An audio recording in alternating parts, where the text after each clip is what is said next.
This exhibit represents over 50 years worth of work, and you may wonder why there are so many different types of materials that I've used, but it basically represents my need to explore and work with different materials that I have worked with in architecture. The early period was when I was doing castings because I was intrigued by the need to create strength with very thin reinforced materials. Then I moved on to enameled and lacquered pieces, but still retained some of the construction techniques, and then on to wood.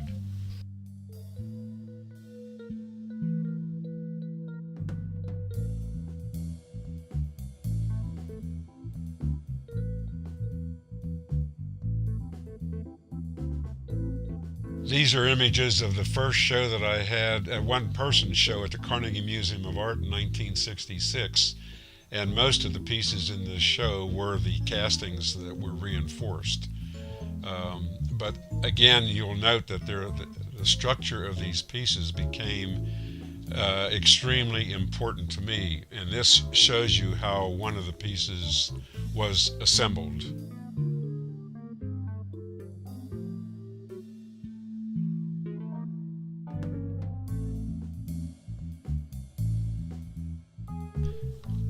In the period when I was doing enameled and lacquered pieces, I was also working with very subtle shapes and relying on light to distinguish the surface areas.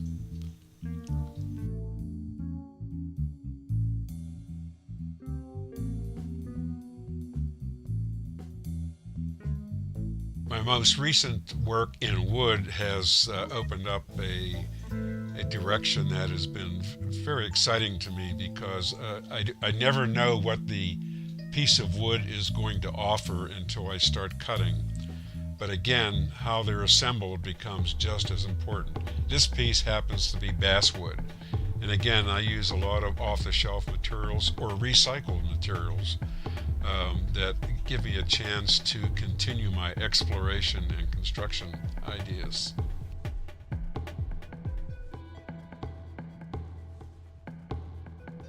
This is the largest commission I ever had. It's 80 feet long and was commissioned by Westinghouse Energy Center in Monroeville, and it sits under a skylight, and so you can see again it's a vertical landscape, and the scale of it here is obvious. It was 1984, and there are over 500 sections in this. In fact, each of the templates were created on my dining table at home.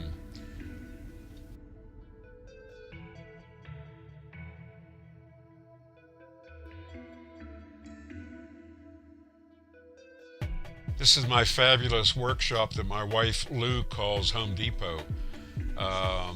I've got literally thousands of tools. The heavy ones are on wheels, and it's convenient because it's in my basement, and it's my second home.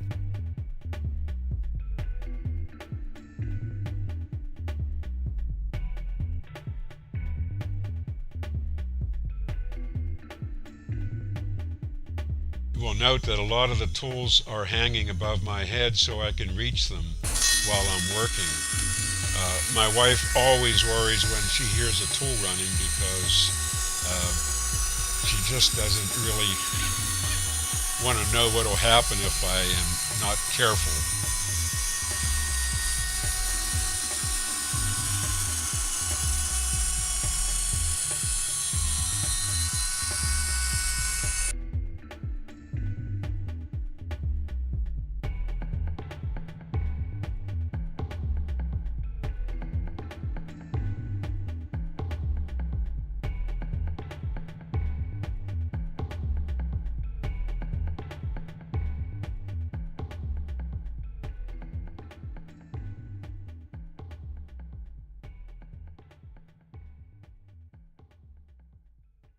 I mentioned that nature has certainly been a part of my exploration, and especially the proportion as exhibited by the Fibonacci sequence, which I used extensively on some of my pieces, and this happens to show you how I take and break apart the construction concept, which becomes very important. And this piece is the Fibonacci series in the flat surface as well as in its depth. This is an early model for the piece that actually was replaced by the cube tension on the North Shore, done in the late 70s. And you'll notice it has a Frank Gehry-like expression. I will tell you, this is way before Frank Gehry.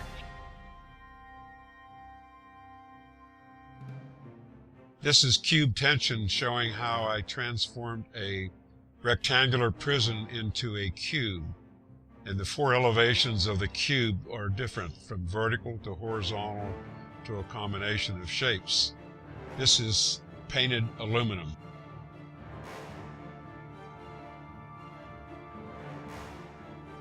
The building behind the piece is the Carnegie Library of Pittsburgh, the Allegheny branch, and coincidentally, in 1972, my partner Jim Padone and I were commissioned to renovate that building.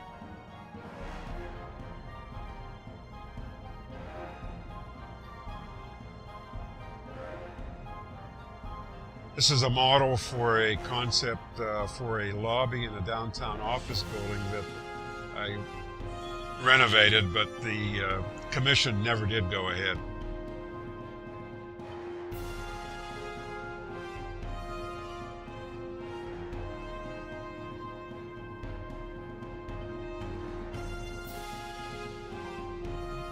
Recently, I've taken my concept of art into wood, and this happens to be a model of a table that was completed for a friend in New York City, and it's walnut and cherry.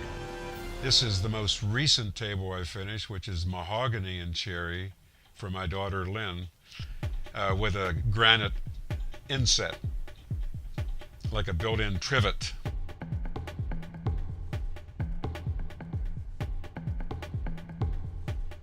This is a piece done in place for Pete Gianni, who had a downtown design studio in Pittsburgh, and it was actually fabricated on the spot in his conference room.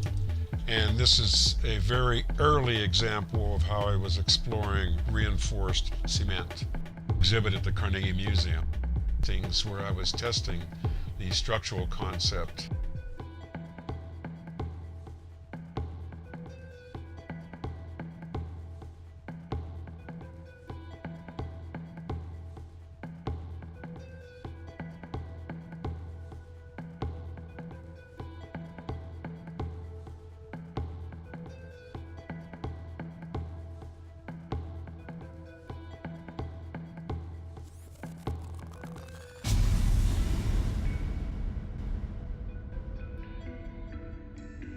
I had mentioned that how a piece is assembled becomes as important as the piece itself, and this is a good example of that.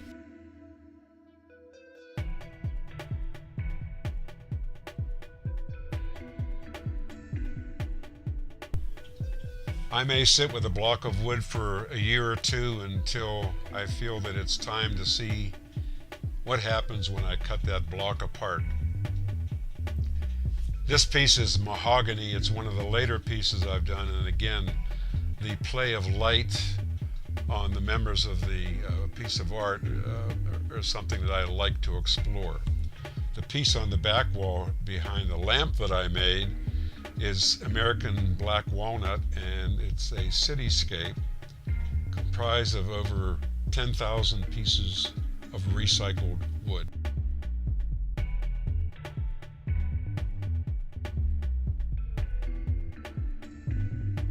You may notice that I like red. Red's a very exciting color for me, and this piece done for the Federal Reserve Bank of Cleveland downtown branch was a chance to do a piece that also explored space. The solids and space between become very important elements of my design.